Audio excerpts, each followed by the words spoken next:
I've always had curiosity to see like the other things that are out there, you know. When I started this business, you kind of realize the only thing that's stopping you is yourself. You can't change the day that you were born or the day that you die, but you can change and affect the time that you're on this earth.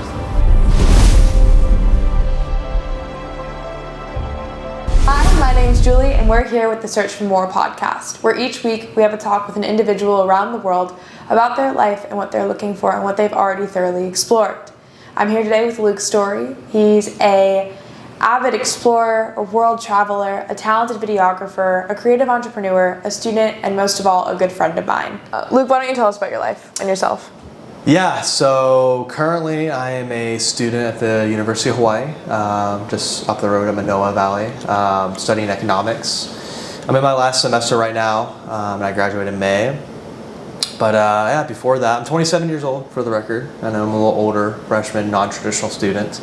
But before I started school, I was in the Air Force for 4 years. I enlisted when I was 18 in 2015. And then I got out in 2019. But while I was in the service, I was a boom operator. So I did like air refueling. I did that for 3 years in Okinawa, Japan, and then with 1 year of training in that. But yeah, as soon as I got out, I went to school at the University of Kentucky, where I was studying, like political science, economics, right? And then COVID happened. And then as a result of that, I decided to transfer to University of Hawaii back in January of 2021, and then yeah, I've kind of been here since then. I've been on and off island. I'm originally from Kentucky, but my girlfriend, she's actually from there, so that's why I've been kind of like back and forth between Hawaii and Kentucky. So it's like my second home base. But other than that, I started a online outdoor company called Modern Tinder, and we are growing slowly, but it's pretty steady. It's been a lot of fun starting a business. And then here recently I started a fitness company with two of my friends from the military, and I'm helping with marketing, content creation, everything that kind of comes with like the marketing side. But yeah, that's kind of like a little bio. So student, entrepreneur, and then so here's the thing, anybody can be those titles, but it's a working thing. I'm always learning. I mean, I don't know everything about marketing. I don't know everything about starting a business, but I mean, we're kind of grateful that we live in an age where if you do want to start a business, you can hop on Shopify, Squarespace. If you want to market yourself, you can literally use an iPhone, make your own videos. I think the key is just being like resilient, driven, and have some ambition, because that's going to allow you to do the things that you want. What motivates you to be an entrepreneur? Like, why this path? That's actually a really good question. So I grew up on a farm. We raised Black Angus cattle. With my dad and my grandfather are the ones that mainly run the farm. But yeah, kind of growing up, I've always wanted to kind of explore, like do things that are out of my comfort zone, and really see the world. And whether that's a physical place like traveling to Southeast Asia or backpacking in Europe, or seeing the world in a different sense of like starting a business, like new exploratory options, right? Instead of just like getting a normal job. Like there's nothing wrong with that, but just for me, I've always had curiosity to see like the other things that are out there, and I'm not the smartest person. I know everybody thinks they're smart and everything, but like, I found that certain things I can control in my life where I can excel and be happy and fulfilled. So that was kind of like the reason why I started Modern Tinder, and I do filming as well, and kind of like tell a story, like creative storytelling, I'd say. But I know there's a lot of barriers to entry when it comes to entrepreneurship. So I guess it's like when you looked at the field or you looked at the space, how'd you push past the barriers? Because I feel like a lot of people think, oh, that I can't do that, or oh, that's so difficult, or oh, I don't know how to do it. I think that's a big way of scaring people and deterring people. I would say the biggest though is the fear of other people's perception of you, especially like family members, mainly friends. I've experienced that. There's guys I went to high school with, and and here's the thing, I've always been the type of person that's like, hey, I want to teach you how to do something. Like I want to like find common ground where I can create a friendship with this person. Like find something that we can pick at and be friends with. But then, you know, when I started this business, you kind of realize that the only thing that's stopping you is yourself because of how you think other people are going to see you. And kind of going back to, we live in today's age where it's super easy to start a business. So yeah, there's not really a good excuse for you not to start a business in 2024, just because the tools are so abundant, you know. And that's part of the society that we live in today. It's very entrepreneur friendly, I would say. But yeah, I think the biggest thing that will stop somebody from starting a business is like the ridicule and fear. And you know, for example, with my company Modern Tinder, I wanted to create kind of like a product that, like I said, it's not rocket science. It's literally a portable bonfire that I created. It uses FDA certified soy wax, and our wicks are made of Canadian like peat moss, but it's literally like a giant candle. So like, I guess maybe there was a point in me of like people viewing me as like, that's kind of dumb. Why did he start this company, you know? But like, from my point, it's like, oh, I designed it. I found all the business connections. So there are a lot of things that come with it, but I think starting a business, like it's only person that's gonna stop you is yourself, your mindset, you know. How has school influenced you and your entrepreneurial journey? So my initial plan was to study economics. You know, I really wanted to excel in school, and then I had thoughts about going to like law school or somewhere where I could get back into the military, or probably get like an embassy job.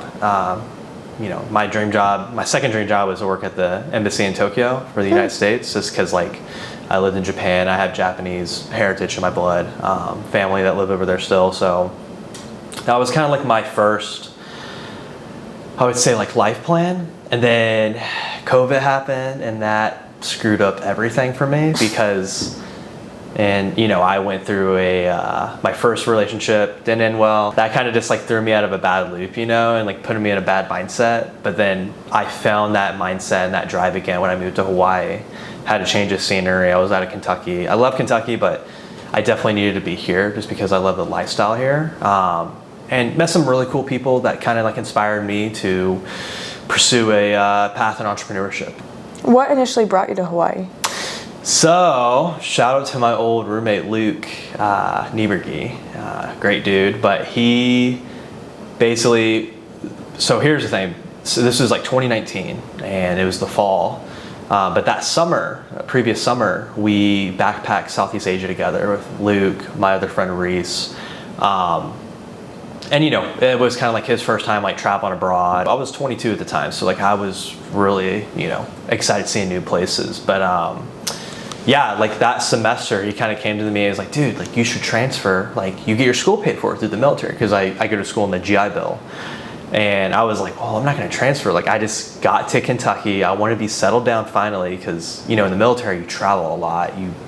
You're always on a work trip somewhere, right? So I was like, no, I want to like be in Kentucky back home with my family, you know, friends and everything. And then I think within 10 or 15 minutes of that, I was like, damn, I am gonna transfer, because because I love surfing. When I was in Japan, I learned how to surf and like became obsessed with it. I've been on like countless surf trips all over the world too. So like it was kind of like more of a selfish choice, because I knew I wanted to surf and like kind of live that like island lifestyle, you know. Yeah, so then I decided to transfer after my fall semester in 2020. And you know, basically like a year later, I decided to do the move, and then he moved out to Hawaii with me. Just love the island life, you know, as I can tell that you do too. Yeah, absolutely. I mean, I think similar timeline for myself too. I think this island's an incredible space for creatives, for entrepreneurs, for surfers, more so surfers than anything. With your journey through the military, you said you had joined in 2015. You were how old, 19? I was 18 going on 19 that year. 18 going on 19. What made you do that? My father was in the Air Force. He was actually still in when I was in too, which was really cool, because we both were flyers. So we both flew airplanes together. So it was really cool to join the military because of like the heritage.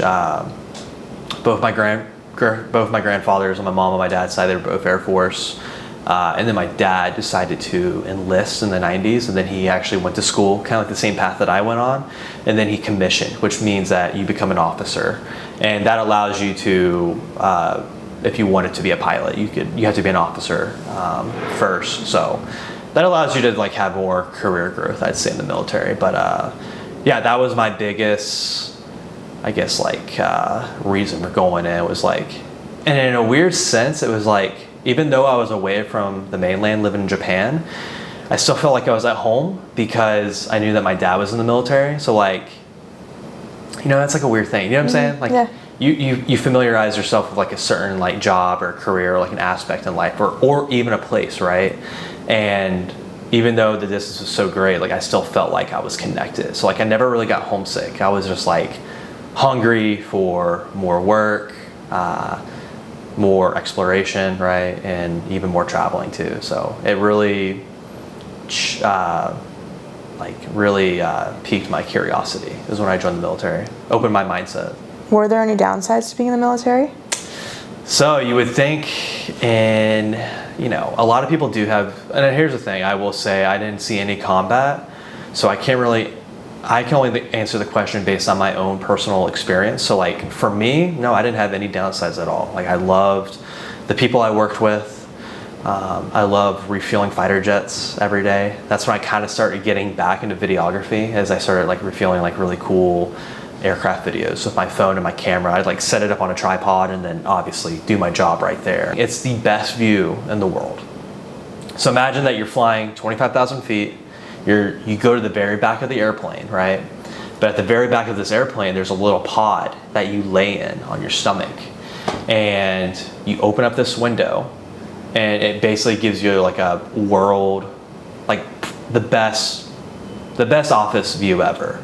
And then you have this thing called a boom that is like kind of like mounted on the tail end of the aircraft, and then you like unlock it to like, you know, lower it down. But then you like control the stick called the boom, and then you can literally bring in like aircraft to come in and like they basically receive gas from you. And that allows like fighter aircraft, bombers, cargo, whatever aircraft is in the military to extend their mission without having to come in and land somewhere. So that's really important for like living in Hawaii and like Japan, because like let's say you were to bring a fighter aircraft from Japan to California. Mm-hmm. That's a big body of water. How are you going to get there on a single tank?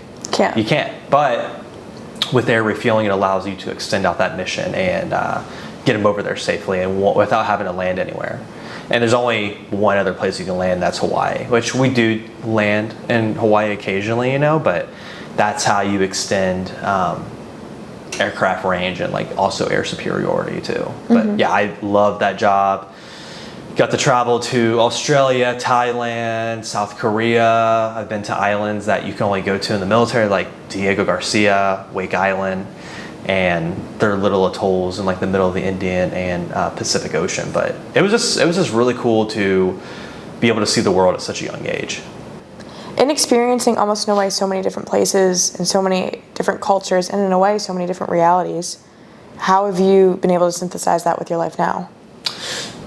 Yeah, I've also struggled with that too, and I struggled with that once I got out of the military. Like I actually really, like I said, even though I didn't have like any combat experience, like I think there is a thing that all veterans feel when getting out of the service, because you know, being in the military or any branch of military, it's such a it's a privilege to be in there first off, because it's, you know, medical, you have to have all your limbs, right? You know, if God forbid I lost my pinky and when I was 18, like I couldn't join the military, right? Mm-hmm. Or if I had one health issue, they wouldn't allow me to join. But like, so it is a privilege to be able to have the opportunity to serve the country. And I think what happens is when veterans transition out, they lose that sense of purpose, because it is such a prideful thing to feel, right? And you know, people look up to people that are in the military and they're like, oh wow, well thank you for your service. Like you hear that all the time. And I don't know, I think a lot of people struggle with getting out and like finding their purpose again. And I certainly felt that when I started school in Kentucky, actually. I just had like really bad like anxiety, and you know, I thought I was gonna die at one point, because I was like, well shit, like and I know this might sound weird, but like if I were to die young, I'd rather die in the military than like, I guess like die as a civilian, if that makes sense. Because like, I don't know, it's like why? Whatever, like purpose. Like what is your purpose, and how are you going to be remembered? You know what I'm saying? So dying with almost like a sense. Okay. Yeah. Like a sense of accomplishment, and I really felt that in the military. Like I was very like, I felt very accomplished, and then when I got out, had that taken away from me, voluntary, right, from me. I had to kind of like rediscover that feeling of feeling purpose again. And do you think you've created that in your life now? I think so. Yeah, I think I'm on the right path of doing that, and I think that's why I'm really like challenging myself with very ambitious projects like starting a business, and not only that, operating it. We do all our fulfillment in Kentucky now, but really taking a step back and watching it like overhead here in Hawaii. But I don't know. I think it's a good challenge to have now that I'm out, is to like start a business or something that I can like nurture, you know. Even though it's not turning a lot of profit now, I mean, it's just fun to nurture it and create something from scratch. Yes. As an intangible idea to something that's tangible, you know.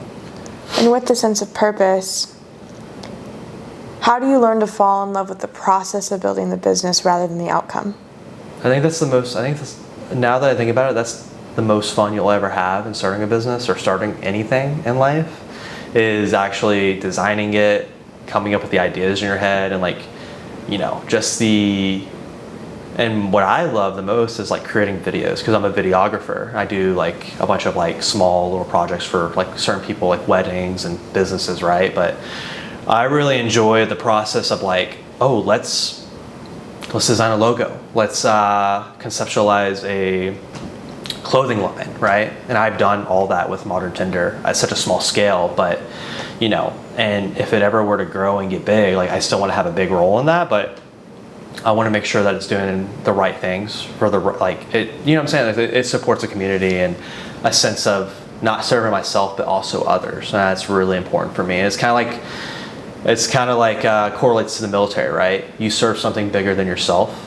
You're part of it, right? And it's fulfilling for yourself, but you're also part of something bigger than yourself as well. What values do you think the military instilled in you that you didn't have prior? I think discipline, hard work, doing the right thing when nobody's watching. That's very important, right? Because like holding yourself to a higher standard, like, and that's from making sure that your place is cleaned up, making sure that you are presenting yourself neat and clean, you know, like a lot of professionalism. You have to clean shave in the military, right? And one thing that a mentor told me a long time ago, he said, backtrack to 2018, we did a diplomatic mission to Russia. And at the time it was like a secret mission, but now it's declassified. I can talk about it basically. But basically, he basically was like, you don't realize this, but when you go to another country or you visit a new place and you're wearing the uniform, the military, like the Air Force uniform, he was like, you don't represent just yourself, you're representing the United States and the military. Because when somebody's looking at you, they're not going to be like, oh, that's Luke Storey. They'll be like, oh, that's an American right there. And if you present yourself as like sluggish, lazy, rude, they're going to be like, oh, all Americans are rude. All Americans are sluggish, right? So I really try, and when I meet new people, I really try to like present myself very like, professional, because I want people to have that perception that, oh, Luke Storey is a professional person. Oh, he's a nice person. And like I said, we're all human, and like I don't do that 100% of the time, but that's something to keep in the back of your head moving forward, you know. But just always like presenting yourself to how others want, you know, how you want to be perceived by others. And you don't want to be perceived as like lazy, mean, ugly, stupid, right? And I know those are like mean words to say, but like you want to be presented as who you think you are and how you want to be, right? So I think that's the biggest lesson I learned from the military. And also learning who your audience is too. Okay. Yeah, that's another one too. Elaborate on that. So like, let's say that you're a videographer and I'm learning videography. You're not going to use big terms. You're just going to confuse me. So like kind of like getting down on my level, but encouraging me, but hey, here's how you do that. So that's the second. I won't dive into that too much, but I just remember like another mentor he told me that. I was like, that makes sense, because I was trying to teach something to a student in the Air Force, and I had to make sure that I was using terms where he could understand, and to eventually elevate his understanding of it, his knowledge. Yeah. And to be a successful entrepreneur, you have to be a good teacher, a student, and a mentor. So that kind of like ties everything together. Absolutely. Yeah.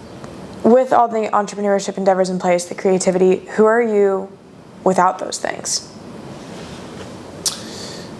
Without all this, who am I? That really does strip the identity away from everybody, I feel like, too. Like, that's a question. But we are a product of our environment and what we do. So, yes. like, I guess who I would want to be, I don't know, I live in my head a lot sometimes. Okay. It's not a bad thing, but like, in my head, I like want to go live in Japan. I love Japan. I love Japanese culture.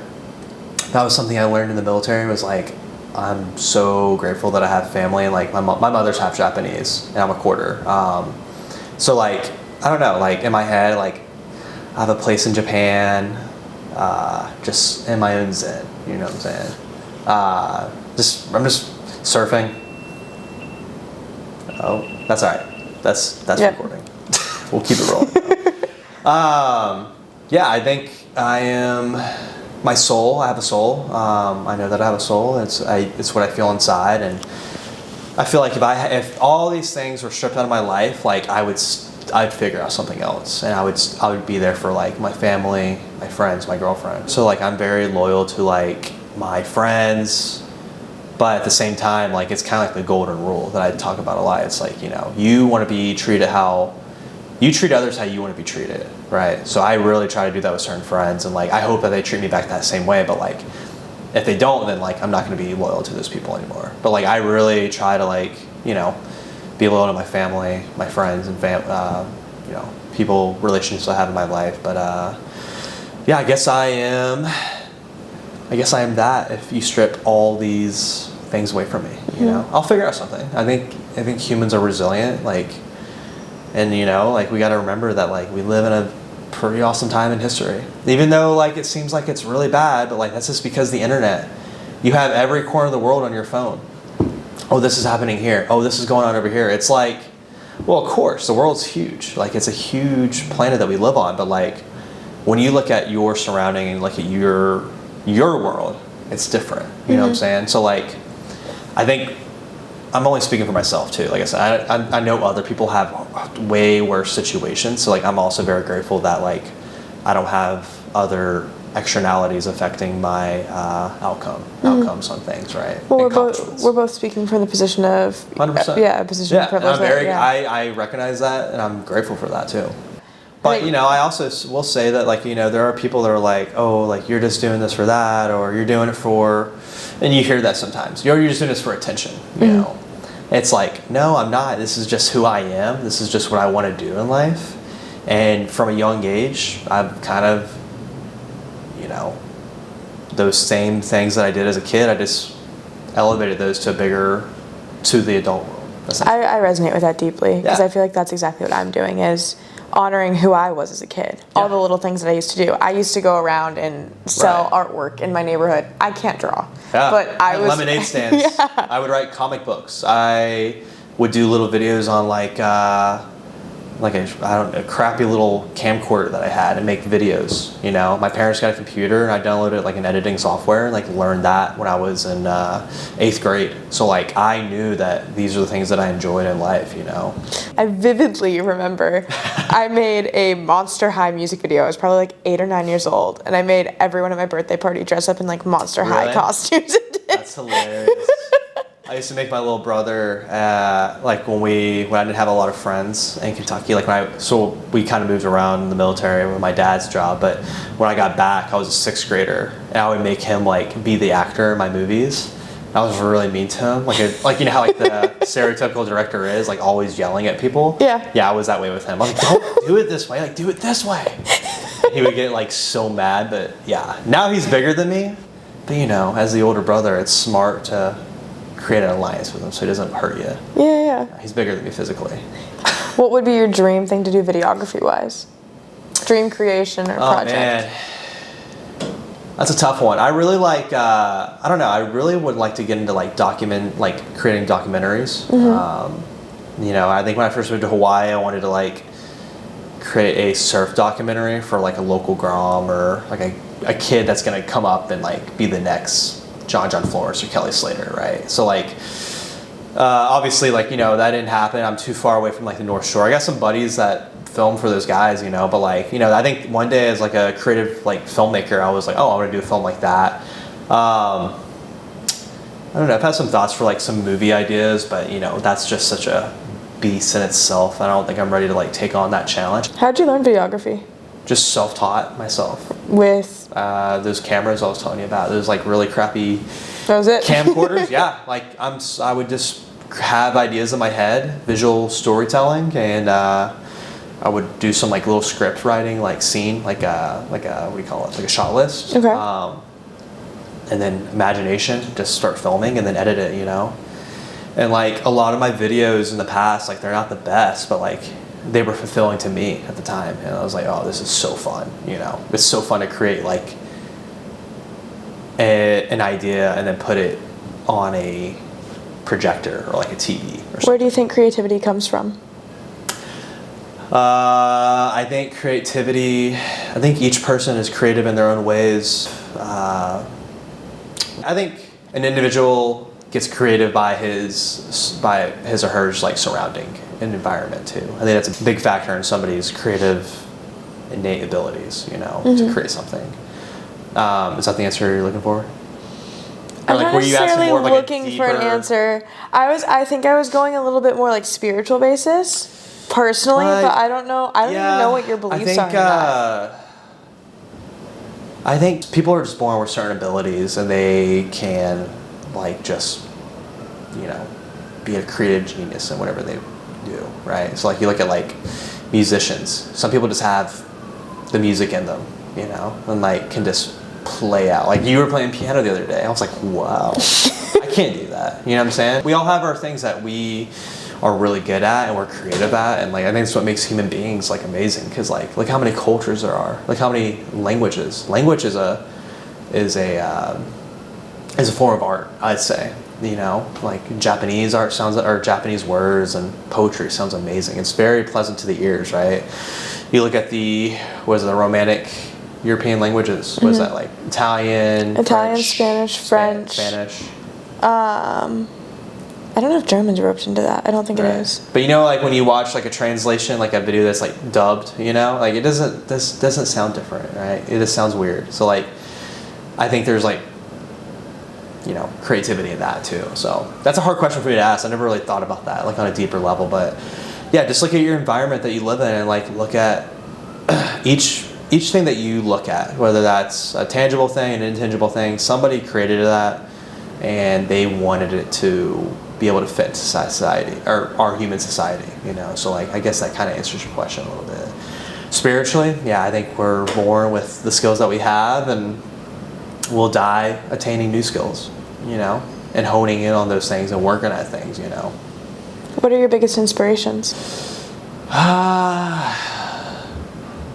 Biggest inspirations, and I think this is everybody's, but they won't say it out loud. It's how do you want to be viewed when you die? Like, how do you want to be, like, the only thing that you can't change the day that you were born or the day that you die, but you can change and affect the time that you're on this earth. Like, own the dash, essentially. I think how I want to live my life, like I want to be known for doing great things for my family and myself. My future self is my biggest inspiration. You know, the things that I want to accomplish. You know, being there for my future kids, taking care of my family, people that I care about, people that I love. You know, people that I don't love or like at the moment, I hope like I can persuade them to, you know, change that mindset, right?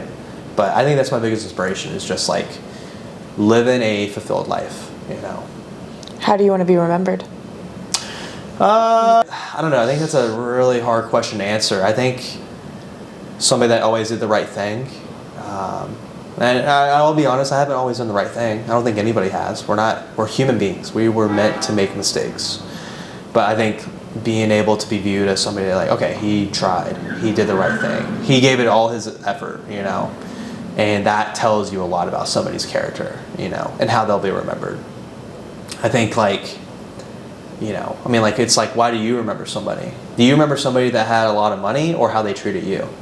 Yeah, they treated me. Exactly. Honestly, yeah. And it makes you feel good because it shows that they care about you, right? So and it kind of comes back to treat others the way you want to be treated, and I know this is a weird example, but when you go to Costco or Walmart, you grab a shopping cart. I think of this all the time. I do too. Yeah. I don't know why, but it shows a lot about certain people's character. If you don't put the shopping cart back? Yes. Yeah, I know. No, I think about it all the time. I'm like, it's not too hard to put a shopping cart back. But if you don't, people that don't know you are going to be like, that dude or that girl is lazy. And somebody else has to pick it up. How you do anything is how you do everything. Yes. Yeah, so if you're not willing to even put back the shopping cart, that means you're not willing to finish the job, is how I look at it. Yeah. That's one side of it.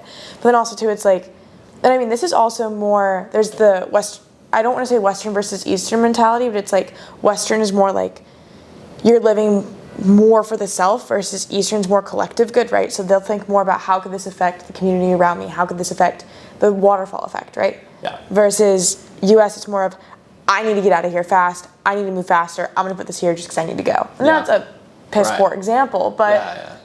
I think back in the day, there used to be a good mixture of that in the United States. Like I said, I can only speak for the United States. I know some Western Europe is part of Western world. Yeah, I feel like you did have that back in the day because people did care about their neighbors, You cared who you would go if you had a new neighbor move in. You'd be like, oh, hey, we're over here. Let me know if you need anything, So kind of serving a community, but I think that shows a lot about somebody's character. If they don't do that, it's okay, if they don't do this little thing, what else do they not do in their life that's contributing to society's problems, so that's why I'm very grateful for the military, because they teach you how to be a team.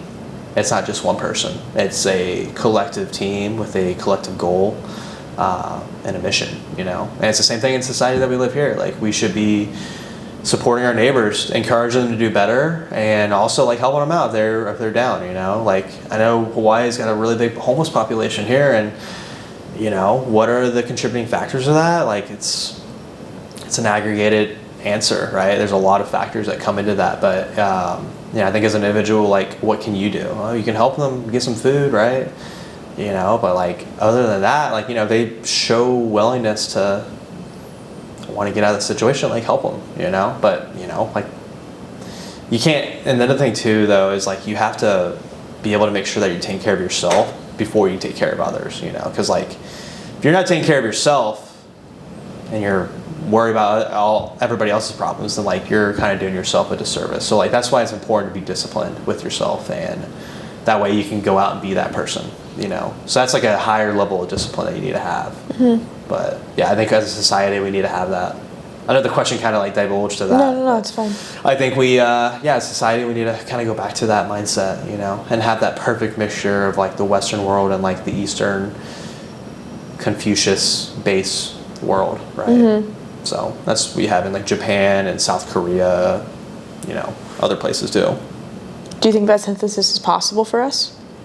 Yeah, I think so. I think it starts with Ronald Reagan once said that, misquoting I'm sure, but freedom is just one generation away from being taken away. It was something along the lines of that, but you can easily change it with our generation for the next generation. We have kids, or our friends have kids, you can easily show that example of how to be, right?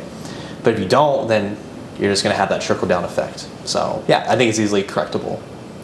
What's your hope for the future? Hope for the future? What do you mean? What sense? For America, specifically. For America specifically. I hope we get out of this debacle of identity crisis. I think we need to remember our identity.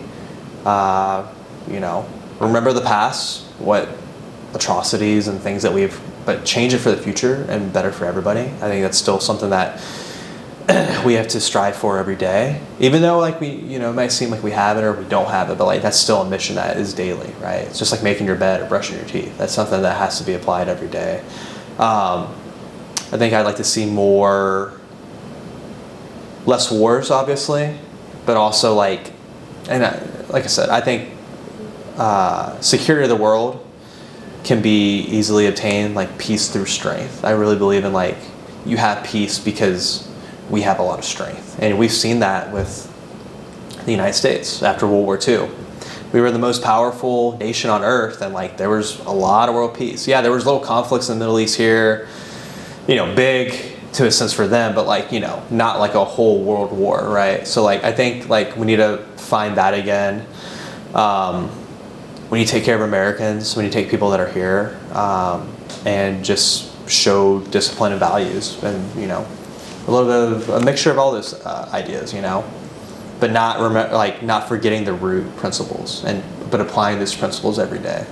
Do you think that the turmoil or conflicts in the world are reflective of the conflict of the individual consciousness? I heard a quote once that said we're so willing to judge the wars that rage on in other countries because we're unwilling to recognize the own war that exists in our own individual level.